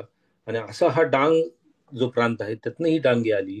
तर आजही अशा गुहेमध्ये राहणाऱ्या डांगी गायी, त्या पण 7-7, 8-8 लिटर दूध देणाऱ्या चांगल्या गायी आजही आहेत, त्या ठिकाणी त्या आहेत. आणि म्हणून देशी गायींच्या संख्येत जरी घट झाली तरी त्या अजून पूर्ण गेलेल्या नाहीत, वाईपआउट झालेल्या नाहीत. म्हणजे त्याची जी गुणवत्ता ज्यांना माहिती आहे त्यांनी त्या सांभाळूनच ठेवल्यात, त्यांनी संकर करू दिले नाहीत, तिकडे ते वळालेले नाहीत. दुसरं घटण्याचं जे कारण आहे संख्येचं, ते बाहेरच्या जातींचं आगमन. आता झालंय काय की एच एफ किंवा आता ला कुणी एच म्हणतच नाही, काळी बांडी किंवा संकरित गाय म्हणजे जर्सी असंच आम्ही शेतकरी म्हणत असतो. पण प्रामुख्याने जी गाय पसरली किंवा प्रसर पावली ती होस्टन फ्रिजन आहे. काळी बांडी जी आहे ती तिचा रंग आणि दूध याच्याकडे सगळे आकृष्ट झाले आणि म्हणून ही गाय आली आणि तिचा प्रचार प्रसार जास्त वाढला. म्हणून सुद्धा आमच्या गायींची संख्या कमी कमी कमी होत गेली. आणि तेच कारण आहे की दुग्ध व्यवसायाचा अतिरेकी अंगीकार. मित्रांनो, हे जरी इथं वाचायला आपल्याला वाटत असेल किंवा देशी गायींची संख्या घटण्याचं एक कारण असेल, तरी सुद्धा दुग्ध व्यवसाय हा शेतीचा कणा आहे. असं म्हटलं जातं की agriculture is backbone of Indian economy. परंतु दुसरं वाक्य असं आहे की livestock farming is the backbone of Indian agriculture. जर जनावरं नसतील तर शेती होऊ शकत नाही, किंवा जनावरांच्या उत्पन्न जर शेतकऱ्याकडनं वजा केलं तर तो शेतकरी पूर्ण तोट्यात असतो. म्हणजे हे एकात्मिक आहे. शेती आणि पशुपालन हे परस्पर पूरक धंदा आहे. म्हणजे पूर्वी आपलं पशुपालन हे आम्ही शिकवायचो, हे कृषीपूरक धंदा म्हणून शिकलेलो आहोत, की असं कृषीला बळ देणार म्हणून. परंतु झालं काय की याचा अतिरेक अंगीकार झाला की ओढकामाची बैल किंवा शेण हे आम्ही विसरलो. कारण वर खतं आली, युरियासारखं जी आहेत ती खतं आली आणि सेंद्रिय खतं नामशेष होत गेली. त्यामुळे शेणाची गरज पण कमी कमी कमी होत गेली. मग आज जेव्हा कळले की आमच्या मातीचे आता विष व्हायला लागले, मग आम्ही आता सेंद्रिय शेतीकडे वळायला लागलो. तर अशा रीतीने हा मोठा युटर्न आपण घेतोय. आणि म्हणून जी याची कारणं आहेत किंवा देशी गाईचा आज आपण सप्ताह साजरा करतो, याच्या मागचं हे एक मोठं प्रामुख्यानं कारण आहे. Next please. आता देशी गाय जतन आणि संवर्धन ही काळाची गरज का आहे? तर मित्रांनो, देशी गाईच्या दुधाला मागणी वाढते आहे. आता त्यात मार्केटिंग टेक्निक्स असतील किंवा मार्केटिंग हे असतील, परंतु काही जरी असलं तरी देशी गाईचं दूध हे चवीला अत्यंत मधुर, त्याच्यातले औषधी गुणधर्म प्रश्नचिन्हांकित जरी असतील तरी नक्कीच पचायला हलकं असं होतं. त्यामुळे जर नवजात बाळक असेल तर नवजात बालकाला म्हशीचं दूध कोणी पाजत नाही, आजही पाजत नाहीत. गाईचं दूध प्रेफर केलं जातं. भले ते संकरित असेल पण गाईच्या दुधाला आजही ते महत्व आहे. आणि देशी गाईच्या दुधाची उपयुक्तता किंवा त्याचे गुणधर्म बऱ्याच लोकांना पटल्यामुळं देशी गाईंच्या दुधाला आता मागणी वाढते आहे, की आम्हाला गिरचं दूध द्या, आम्हाला शैव. किंवा बरेच शेतकरी आता असे झालेत की आमच्या घरच्या पुरते आम्ही 2 गिर ठेवल्यात, डेअरीला घालायला संकरित पाळतोय किंवा म्हशी पाळतो. तर अशी ही दुधाला असणारी मागणी. त्याच्यामुळे आम्हाला आता पुन्हा देशी गायींकडे वळून बघावं लागेल. दुसरी गोष्ट जी आहे की जी इथं माझ्याकडनं राहिली, की सेंद्रिय शेतीकडे आम्ही वळतो आहोत. विषमुक्त अन्न आम्हाला खायचं आहे.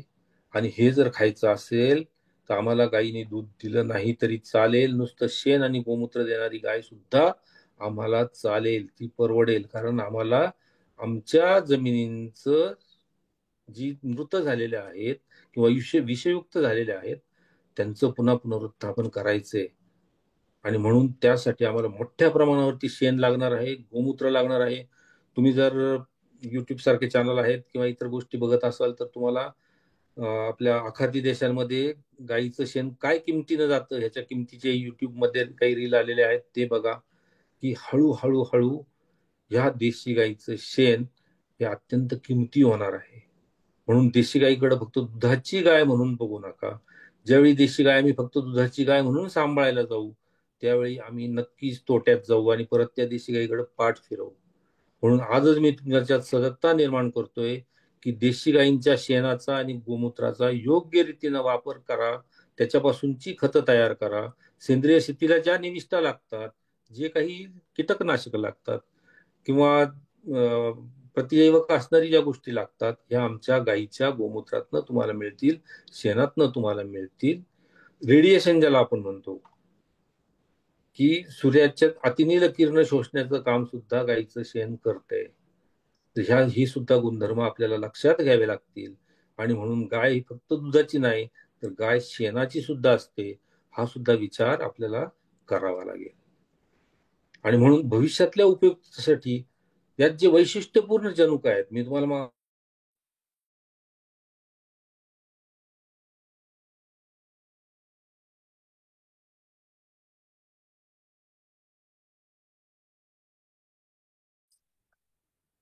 तर या गायीच्या ज्या तैलग्रंथी आहेत त्या अत्यंत उपयुक्त आहेत. आमची खिलार जी आहे, तिची शिंग आहेत, ती आम्हाला अत्यंत उपयुक्त आहे. तिची उंची, तिचं पळणं, तिची धावणं हे सर्व आम्हाला उपयुक्त आहे.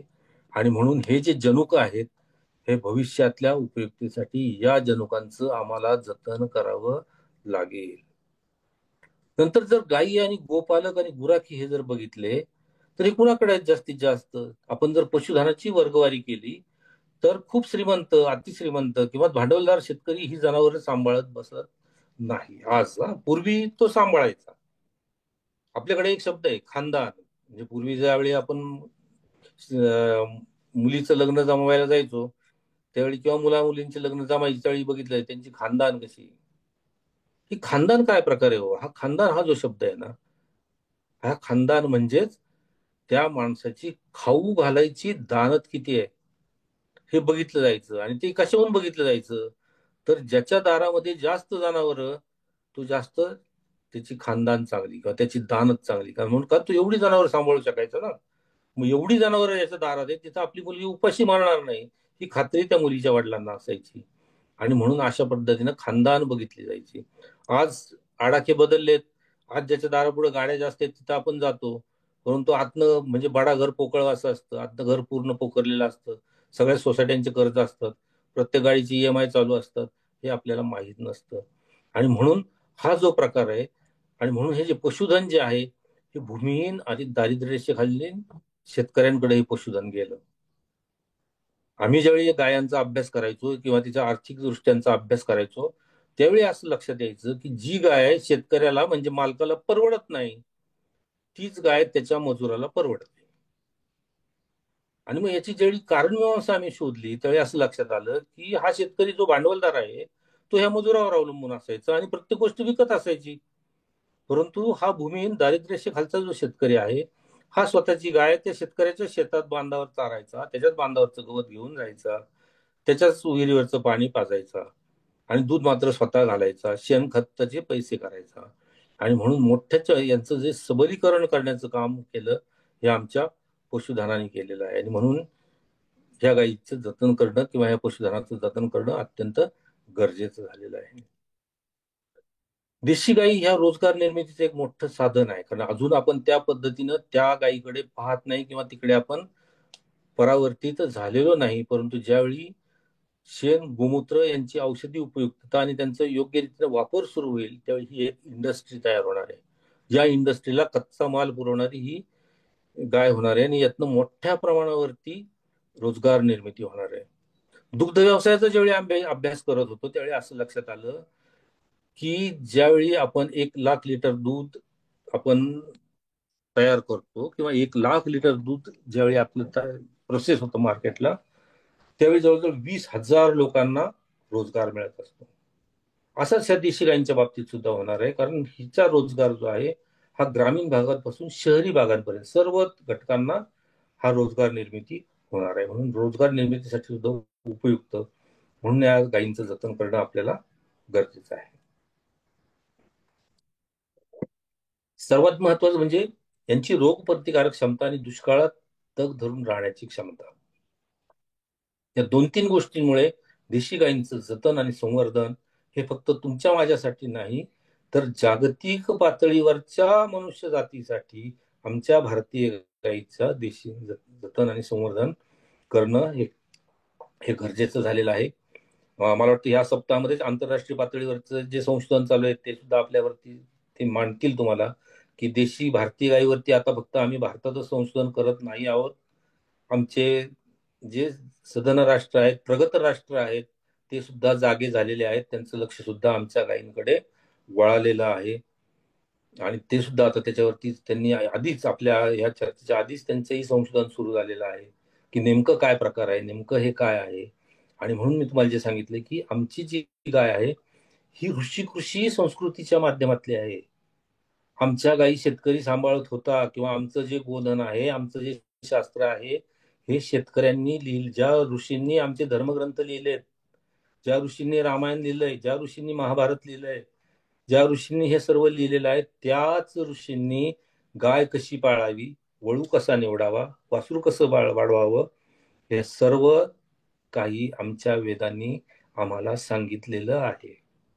आणि म्हणून सांगितलं की ही पशुपालन ही आमची संस्कृती आहे. हा आमचा फक्त पोट भरण्याचा धंदा नाहीये.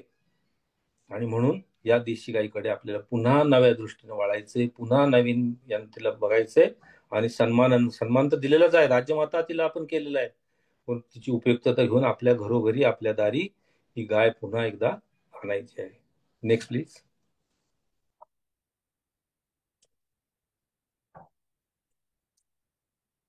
आता जतन आणि संवर्धन हा कार्यक्रम कशा रीतीनं राबवावा. तर मित्रांनो, भारतामध्ये जतन संवर्धन हा कार्यक्रम नीट रीतीनं राबला गेला नाही, किंवा ज्यावेळी आम्ही शास्त्रज्ञ म्हणून अभ्यास करत होतो तर शास्त्रज्ञाला जी माहिती हवी असते किंवा हवी होती, किंवा ब्राझीलची मध्ये 60 लिटरची गाय आहे आणि मग भारतात का नाही, तर याचं एक उत्तर जे आहे की वंशावळीची जी नोंदणी आहे, अनुवंशाची जी नोंदणी आहे, ही नोंदणीच आज आमच्याकडे नाही आहे. आज आमचा दुग्ध व्यवसाय जर कसा आहे हा जर बघितला तुम्ही, तर तो विखुरलेला आहे. विखुरला म्हणजे झालंय काय की वासरू ते दूध देणारी गाय होईपर्यंत सांभाळणारा एक वेगळा समाज आहे, वेगळा घटक आहे. त्याचं काम एवढंच आहे की गाय गाभण करून माझ्यावर आणणे आणि त्यांना विकून टाकणे, गाभण करणे आणि विकून टाकणे, किंवा वासरं आणणे, वाढवणे, तिची कालवड तयार करणे आणि विकणे. हा करणारा एक वेगळा गट आहे. तिची व्यवस्थापन पद्धती पूर्णतः वेगळी आहे. वासराला काय खाऊ घालावं, कालवडीला काय खाऊ घालावं, आमकं काय, आम्ही विद्यार्थ्यांना शिकवतो, आम्ही शिकलो. त्याचे शास्त्रीय आडाखे आमच्याकडे आहेत, प्रमाणक आमच्याकडे आहेत. परंतु त्या प्रमाणकानं त्या गायीला जर खाऊ घातलं तर ती परवडेल का, तर याचं उत्तर नाही असं आहे. ती अजिबात परवडणार नाही, कारण ती अनुत्पादक आहे. मग प्रत्येक गायीचं साधारण 2.5 वर्षापर्यंत वयोमान हे अनुत्पादक आहे. जोपर्यंत दूध देत नाही तोपर्यंत ती फायद्याची नाही शेतकऱ्याला. मग ती जतन करणारा किंवा ती वाढवणारा एक वेगळा गट तयार आमच्या समाजात झालेला आहे. नंतर नुसत्या दूध गाई देणाऱ्या गाई सांभाळणारे, मग जे डेअरीचे मालक आहेत, मोठे मोठे तबेलेवाले, हे फक्त दूध देणारी जनावरं सांभाळतात. मग त्यांना तिथे चंदी खायला मिळते, तिथं सगळं चांगलं चुंगलं मस्त तिला, तिच्या दूध देणाऱ्या म्हणजे दुभत्या म्हशीच्या लाथा ओढत तसं तिला दूध देण्याच्या काळापुरतं सगळं छान खायला मिळतं तिथं तिला. आणि पुन्हा ती आटते, तर भाकड जनावर विकत घेऊन पुन्हा त्यांना वाघाबन करणारी एक वेगळा समाज तयार झालेला आहे. त्याला वाघवाले आपल्याकडे म्हटलं जातं. तर असे हे समाज आहे. म्हणजे यात जोशी एक समाज आहे, वाघवाले एक समाज आहे, आणि आमचे तबेलेवाले, असे एक 3 समाज अशी वेगळे वेगळे या दूध धंद्याशी निगडीत झालेले आहेत. आणि ही गाय अशी 3 टप्प्यामध्ये राहते. 3 टप्पे तिच्या आयुष्यात, ही 3 गोष्टी आहेत. एक, लहानपणी तिला फारसं चांगलं खायला भेटत नाही, दूध देते त्यावेळी छान खायला मिळतं, भाकड झाली की परत तिची अवस्था कोरड्या अन्न चाऱ्यावरती जाते. परंतु ही गरज आहे, त्या व्यवसायाची ती गरज आहे, आणि तिच्यात ती क्षमता आहे. त्या गायीमध्ये सुद्धा त्या चाऱ्यावरती तग धरण्याची क्षमता आहे, आणि ते पाळणारा सुद्धा एक वर्ग आहे. आणि म्हणून ही व्यवस्था अत्यंत सुसंबद्ध रीतीने, अत्यंत छान रीतीने चाललेली आहे. कुठेही तक्रार नाही, सगळे फायदेशीर चाललेले आहेत, प्रत्येकाला यातनं फायदा होतोय. परंतु एकाच वासरं सांभाळायच्या, कालवडी सांभाळायच्या, दूध देणाऱ्या गाई सांभाळायच्या, भाकड सांभाळायच्या, ह्या गोठ्यांचा ज्यावेळी आम्ही अभ्यास करतो त्यावेळी आमच्या लक्षात येतं की हे अजिबात परवडत नाही. आणि म्हणून महत्वाची गोष्ट होती की गाय नोंदणी जी प्रक्रिया ही थांबते. हे सांगण्याचा उद्देश हा आहे की ज्यावेळी ती जन्माला येते त्यावेळी एका दारात असते, गाभण होते त्यावेळी दुसऱ्याकडे जाते, दूध देते त्यावेळी तिसऱ्याकडेच जाते, आणि ज्यावेळी खाटे होते त्यावेळी आणि चौथीकडे कुठतरी जाते, आणि परत दूध देताना परत तिसरीकडे कुठतरी जाते. म्हणजे हे जे तिचं फिरणं आहे, या फिरण्याच्या किंवा या पाळण्याच्या पद्धतीमुळं या गायींची नोंदणी करणं आज आम्हाला शक्य होत नव्हतं. मी होत नाही असं म्हणणार नाही, कारण होत नव्हतं. आता होऊ शकतं, कारण आमच्याकडे आता चिप्स आलेलं आहे. जसं तुमचं माझं आधार कार्ड आहे, तसं आता गाईला एक टोकन आहे कार्ड, तिला आता तिच्या कानात टाकता येईल, पोटात टाकता येईल, अशा प्रकारची साधनं आता उपलब्ध झालेली आहे. आणि म्हणून गायीची नोंद, ती कुठेही गेली दुनियेत तरी तिची नोंद राहील, अशा प्रकारचं आता AI तंत्रज्ञान येऊ घातलेलं, किंवा आलेलं आहे, येऊ घातलं म्हणण्यापेक्षा आलेलं आहे आता ते. आणि त्याचा वापर करून या देशी गायींची नोंदणी आपण करू शकणं आता आहे. दुसरं जे आहे ते देशी गायींचे गुणधर्म निश्चित करणं.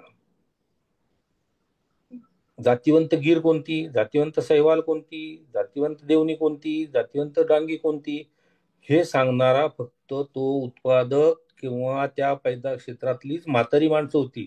आजच्या तरुण माणसांना सांगता येत नाही. एखादा वळू हा लावला तर तुमच्या गाईला पुढे अशी कालवड होईल, ही सांगणारी माणसं आम्ही पाहिलेली आहेत किंवा ती तशी होणारी त्यांचे आडाखे त्यांचे हे होते गुणधर्म त्यांना माहीत होते. तर मित्रांनो, हा एक मोठं काम आपल्याला सर्वांना करावं लागणार आहे की चांगल्या गायींची जातिवंत गायींची गुणधर्म निश्चितीकरण करणं आणि त्याचा नवीन तंत्रज्ञानाचा वापर करून त्यांचं एकमेकाशी काय नातं आहे, ज्याला कोरिलेशन आपण म्हणतो किंवा काय हे आहे, हे बघणं आणि निश्चित करणं ही दुसरी गोष्ट आपल्याला करायची. नंतर देशी गायींच्या अनुवंशाची नोंद ठेवणं, म्हणजे आजोबा कोण, पंजोबा कोण, खापर पंजोबा कोण, या सर्व नोंदी ठेवणं ही एक या कार्यक्रमामध्ये गरजेचं आहे. त्याच्याशिवाय आपण पुढची पायदास ठरवू शकणार नाही आहोत, पुढची निवड आपण ठरवू शकणार नाही आहोत. तर यासाठी आधुनिक तंत्रज्ञानाचा वापर आपल्याला करायचा आहे आणि ते आता तंत्रज्ञान उपलब्ध झालेलं आहे, हे शक्य झालेलं आहे. फक्त आता वाटचाल ही दिशा आता आपल्याला थोडीशी बदलावी लागणार आहे.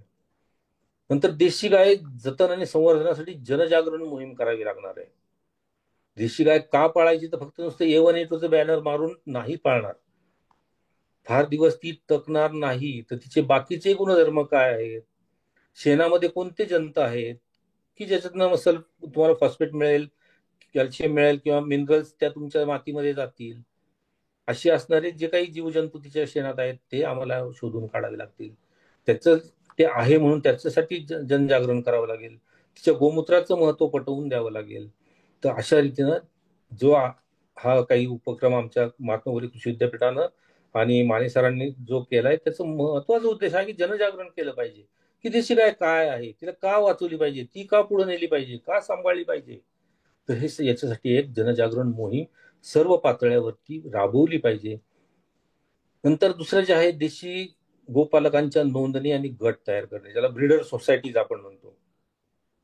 या प्रकल्पाचे जे प्रमुख शास्त्रज्ञ आहेत माने सर, त्यांनी अत्यंत उत्कृष्ट साहिवाल क्लब एक अत्यंत उत्कृष्ट उदाहरण आहे की साहिवाल तिकडून इकडे आणून महाराष्ट्रातली एक साहिवाल गट इथं तयार झालेला आहे आणि हजारो साहिवालच्या जाती इथे गायी इथे आहेत, गायी पाळणारे शेतकरी इथे आहेत.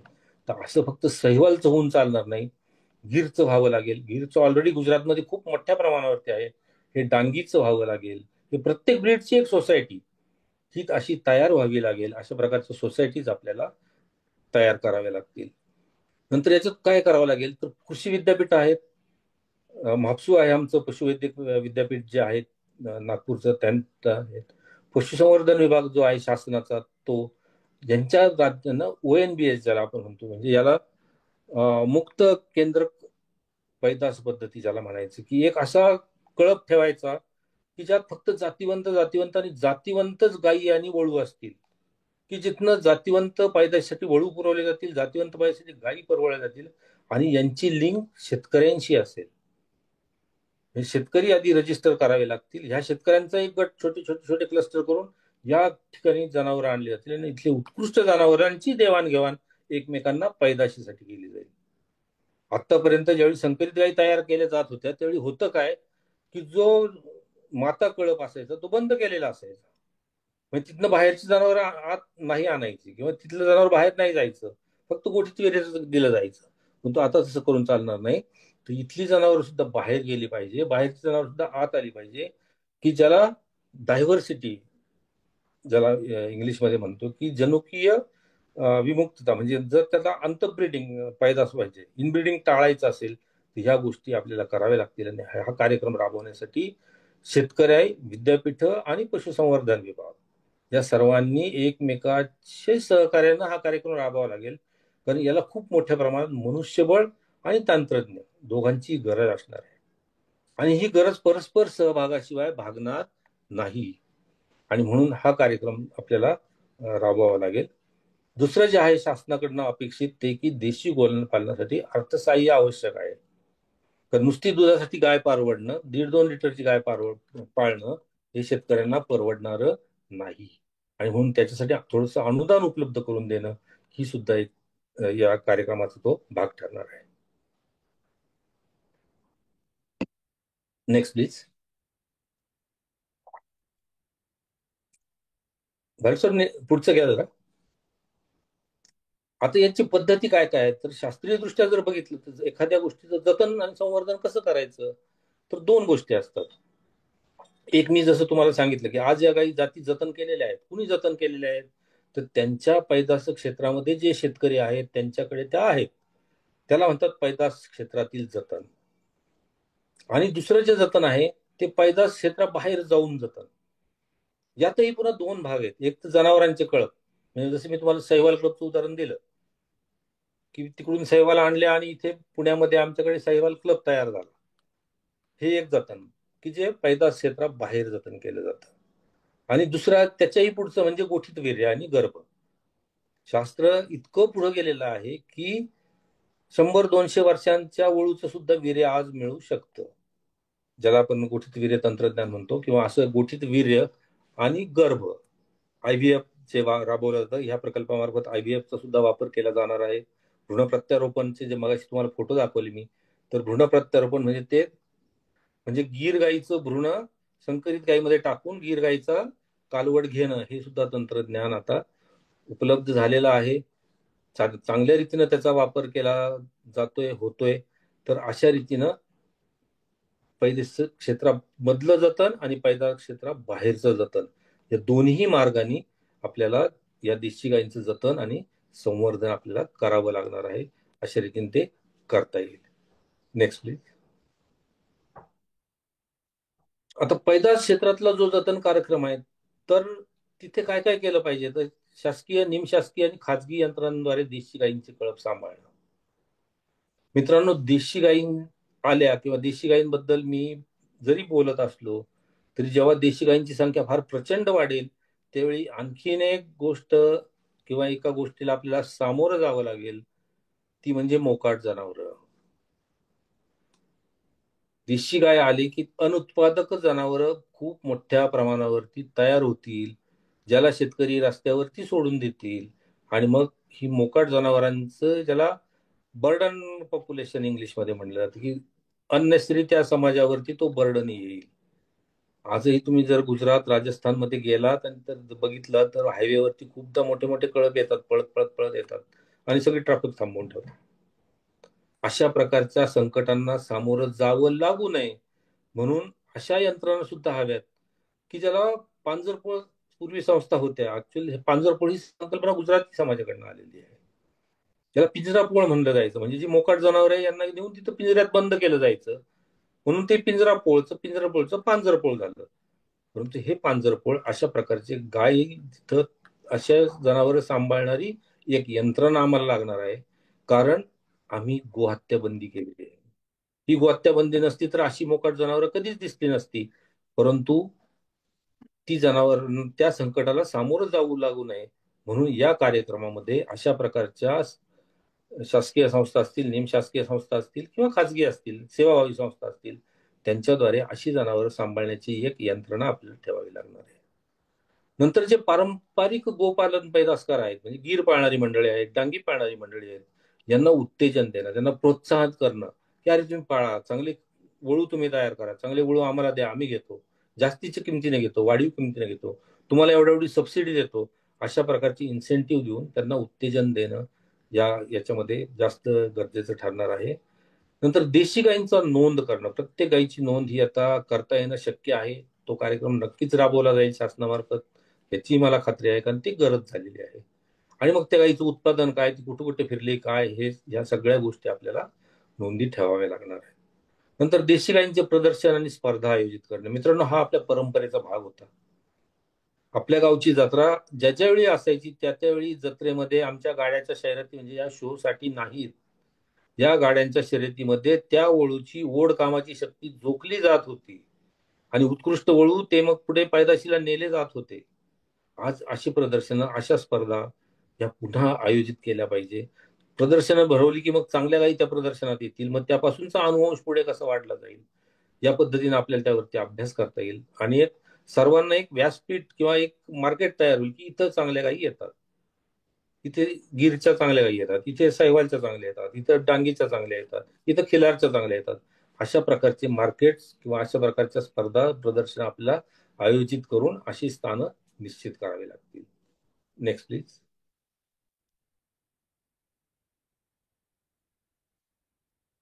आता ह्या संभाव्य अडचणी काय काय आहेत, तर पहिली गोष्ट आता अशी आहे की उत्तम जनावरांची कमी उपलब्धता. आजही जेव्हा हा प्रकल्प राबवतायत, ही प्रकल्पात राबवताना ह्या शास्त्रज्ञांना ह्या अडचणी नक्की येत असतील, की चांगले जनावर उपलब्धच होत नाही. उपलब्ध झालं तर ते विकत नाहीत.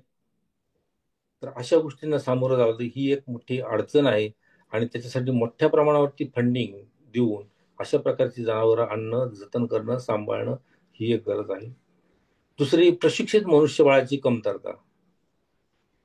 याच्यामध्ये पशुवैद्यकीय अधिकारी जे आहेत किंवा पशुवैद्यकीय डॉक्टर्स जे आहेत, त्यांची आपल्याला फार मोठी जी तुटवडा भासतो हा ग्रामीण भागात मोठ्या प्रमाणावरती भासतो.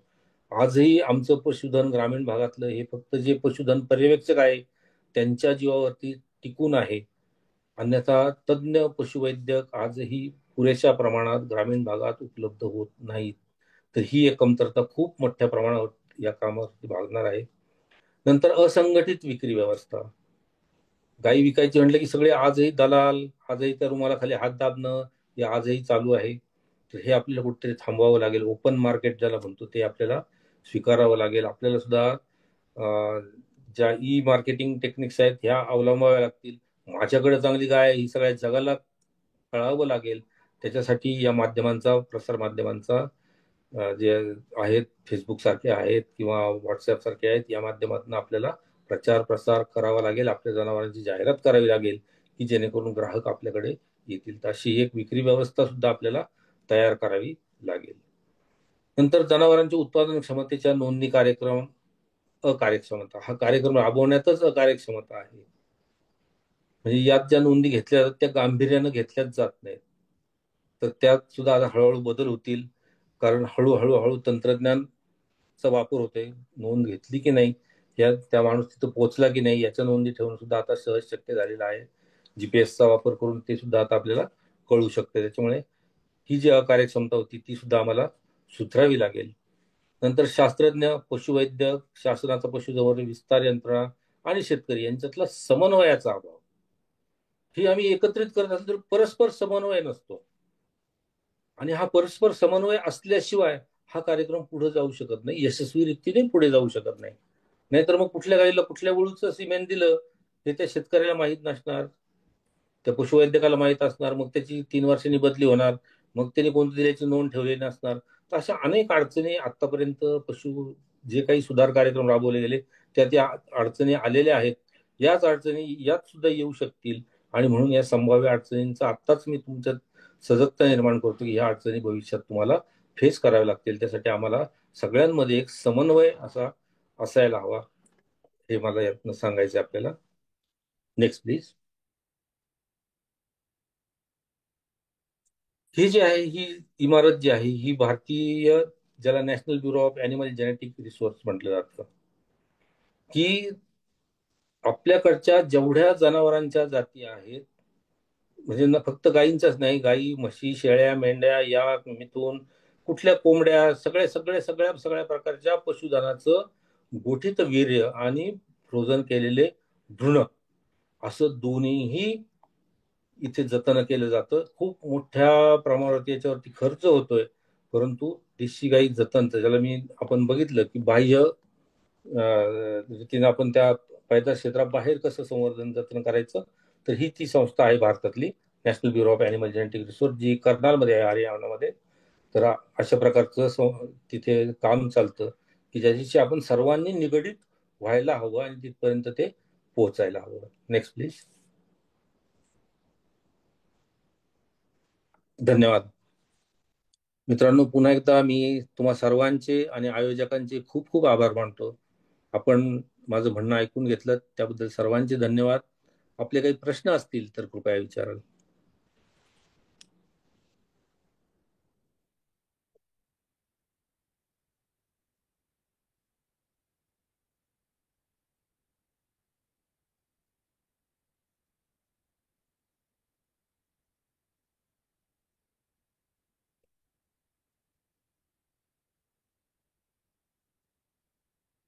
सर, काही प्रश्न आहेत कुणाचे?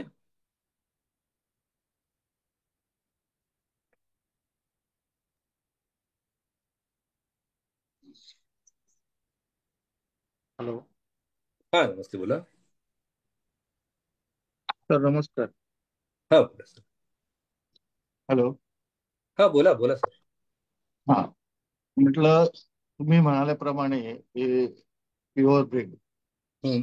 प्युअर ब्रीडचे जे आपल्याला गाई हम्म. किंवा वळू हम्म. ते आपल्याला कसे मिळतील आणि कुठे मिळतील?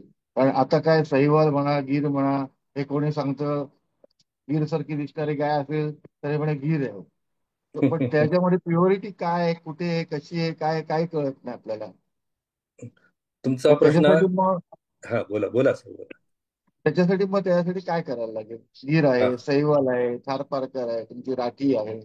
आता राठी राजस्थानमध्ये गेला, सगळे राठी राठी राठी तिकडे गेला बरोबर आहे तुम्ही. अगदी तुमचा. हा हा म्हणून मी हे जे आहे की प्युअर बीटची उपलब्धता ही हा जी अडचणी सांगितल्या ना ती पहिली ही मांडली की ही कशी मिळवायची. तर हे आपले हा स्किल आहेत सर की अशा काही नाहीत असं नाही. ह्या त्या पैदास क्षेत्रामध्ये त्या शेतकऱ्यांकडे आहेत. परंतु चांगली गाय कोणीही म्हणजे हो, बरोबर. विकत नाही. आणि त्याच्यामुळे बरोबर. काय करावं लागेल आपल्याला की त्यांच्याकडे चांगली गाय आहे ना याची नोंद ठेवा तुम्ही की हो, यस हा फार्मर आहे एक्स वाय झेड, त्याच्याकडे ही गाय आहे एक्स वाय झेड, ती चांगली आहे. मग तिच्यापासून झालेला वळू वळू तर तो हो. काही ठेवणार नाहीये. नाही ठेवत. हो. तर वळू आपण घेऊन येऊयात त्याच्याकडनं. कालवड अच्छा. सुद्धा तो देणार नाही कदाचित, कारण नाही कालवड ठेवत. त्याला हवी असणार आहे ती. हो. तर हा वळू चढ्या किमतीनं काय केवढं किती पाहिजे बाबा. आता हजारात हिशोब करून नाही चालणार. तो लाखात न्यावा लागेल आणि मग तसा वळू तो आपल्याला आणावा लागेल. आणि म्हणून तुम्हाला सांगितलं की यामध्ये शासनाचा पशुसंवर्धन विभाग आणि गोठीतवीर्य याचं उपलब्ध करावं लागेल या वळूचं. आणि मग तिचा अनुवंश आपल्याला वाढवावा लागेल. कारण होतं कसं की या जनावरांमध्ये किंवा कोणी जरी असला, माझ्याकडचं आंब्याचं झाड काढून मी तुम्हाला नाही देणार आहे, बरोबर आहे. परंतु आंब्याचा ग्राफ्ट मात्र मी तुम्हाला देऊ शकेल. मग हा ग्राफ्ट कसा, तर फिमेल नाही देत बाबा, निदान मेल तरी दे. पण हम्म. याच्यासाठी मला माझ्याकडे ती नोंद लागेल की yes this is the fellow, की हा असा असा आहे राजस्थानामध्ये, त्या या ठिकाणी ठिकाणी राहतोय आणि त्याच्याकडे ती गाय आहे आणि मग तिला वळू होईल तेव्हा तो मी उचलून आणेल. कारण आज काय होतंय की जेनेटिक ड्रेन, जेनेटिक युरोजन आपण ज्याला म्हणतो, तर हे मोठ्या प्रमाणावरती जे होतंय ते ह्या मेल मार्फत होतंय. हो. आमच्याकडे गोहत्या बंदी आहे, पण हे मेल जातात कुठं, मोठं प्रश्नचिन्ह आहे. बरोबर. शेतकरी बरोबर. सांभाळत नाहीये, काय रस्त्यावर चाललंय? फिरताना दिसत नाहीये, मग नक्कीच कुठतरी जातोय. मग तो काय मला चालू आहे? उचलून आणावा लागेल. हत्या चालूच आहे. हो, म्हणजे तो मला आणावा लागेल, मला सजग राहावं लागेल. आणि म्हणून ज्याला ज्याला याच्यात काम करायचंय त्याला मग इकॉनॉमिक्स बाजूला ठेवून ते आणावं लागेल खर्च करून स्वतः. पण सर नुसता मेल असून ती गाय पण पाहिजे ना तशी त्याला फिमेल. हा, यात फिमेल सुद्धा तशीच असावी असं नाही सर. पैदासाच्या याच्यामध्ये हा एक कार्यक्रम आहे ज्याला आम्ही अपग्रेडेशन म्हणतो, ग्रेडिंग अप. हा. तर ग्रेडिंग अप तंत्रज्ञान वापरूया ना आपण. नाही मिळाली मला फिमेल, मी एच ला लावत राहील, 7 जनरेशन मध्ये मिळेल मला. आणि ह्याच्यामध्ये समजा ते तुम्ही म्हणाल तसं IVF वाली प्युअर ब्रीड मिळाली, हम्म. कालवड फिमेल, हम्म. आणि हा असा वळू जर मिळाला तर आपल्याकडे प्युअर ब्रीड डेव्हलप होऊ शकतो. हो नक्कीच होऊ शकतं. IVF ला सर वैयक्तिक मी स्वतः IVF चं एवढं समर्थन नाही करत आहे. काय परंतु करायचं? देशी गाईच्या बाबतीमध्ये IVF ला पर्याय नाही. कारण एवढ्या मोठ्या प्रमाणात फिमेल आपल्याला मिळणार नाही. हा. आणि चांगला जर अनुवंश जर आपल्याला तयार करायचा असेल तर IVF मार्फतच आपण 110 120 पर्यंत तिच्या कालवडी मिळवू. एका बरोबर. गाईकडून नॅचरल सर्व्हिस करून आपण जर घ्यायचं म्हटलं तर तिच्या आयुष्यभरात 5-7 पण नाही कालवडी मिळणार. आणि ती हो. 5-7 देणार, त्यातल्या जिवंत राहणार 2-4च, त्यातल्या मोठ्या होणार 1-2च. त्याच्यामुळे IVF ला इथे प्रमोट आपल्याला करावं लागेल देशी गायींसाठी. तर ते चांगली प्युअर ब्रीड लवकरात लवकर मिळू शकते आपल्याला. हो, तो एक तंत्रज्ञान वापरावंच लागेल. जरी त्याचा फेल्युअर आहे, 30% हा. सक्सेस रेट आहे, काय तरी पण आपल्याला ते 30%. वापरावं लागेल. काय गोष्ट, बरं वाटलं बोलून तुमचे ऐकून ना. एवढं बरं वाटलं ना सगळं. म्हणजे धन्यवाद. खरोखर चांगली माहिती मिळाली. आणि असं असं हे सगळ्या लोकांना, सगळ्या म्हणजे फार्मर्सना सगळी माहिती मिळाली पाहिजे. जे लोक नुसता जे दुधाचा धंदा करतात हो त्यांनी पण, तुम्ही जसं म्हटलं शेण आणि गोमूत्र, शेण आणि गोमूत्राला एवढी व्हॅल्यू आहे ना, हो, ते लोकांना कळत नाही. नक्कीच नक्कीच सर. संजय सर, खूप खूप चालेल धन्यवाद साहेब. आपले. हो, धन्यवाद धन्यवाद. आणखीन कुणाचे प्रश्न असतील तर कृपया आपण अनम्यूट करून विचारू शकता.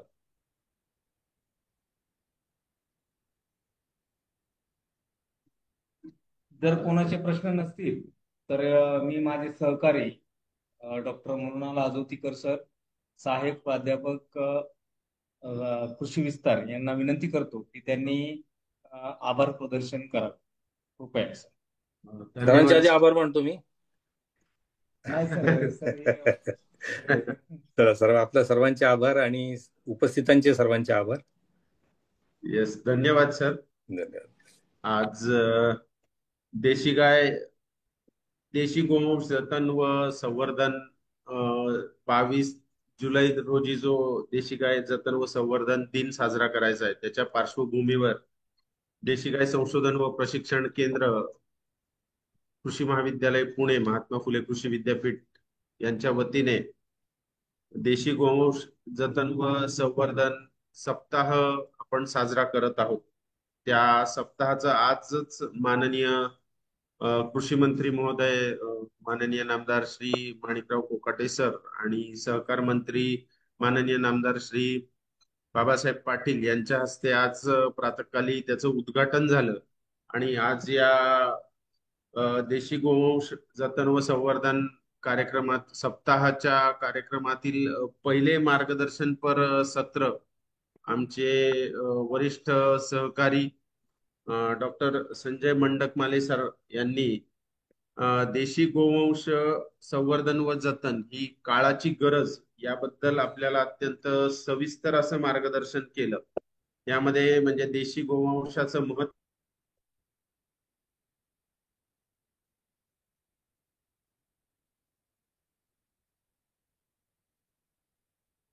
वापर केला पाहिजे, समावेश केला पाहिजे, कुठल्या पद्धती वापरणं गरजेचं आहे, तो प्रत्यक्ष प्रॅक्टिकल स्वरूपातील कार्यक्रम कसा असला पाहिजे आणि त्यात पुढं काय संभाव्य अडचणी येऊ शकतात असं सरांनी नेहमीच्या त्यांच्या सर्व समावेशक पद्धतीने आपल्याला सर्व उपस्थितांना याविषयी मार्गदर्शन केलं. त्याबद्दल मी देशी गाय संशोधन व प्रशिक्षण केंद्र, पशुसंवर्धन व दुग्धशास्त्र विभाग, कृषी महाविद्यालय पुणे व महात्मा फुले कृषी विद्यापीठाच्या वतीने आदरणीय डॉक्टर संजय मंडकमाले सरांचं मनापासून धन्यवाद व्यक्त करतो. सरांचं नेहमीच आम्हाला अशा उपक्रमांना पाठबळ असतं. सर, आपले खूप खूप धन्यवाद. आज हा जो देशी गोवंश जतन व संवर्धन सप्ताह आहे तो आपल्या महात्मा फुले कृषी विद्यापीठाचे सन्माननीय कुलगुरू डॉक्टर शरद गडाख सर यांच्या मार्गदर्शनाखाली आपण घेत आहोत. या प्रसंगी मी आदरणीय कुलगुरू महोदयांचे देखील मनापासून धन्यवाद व्यक्त करतो.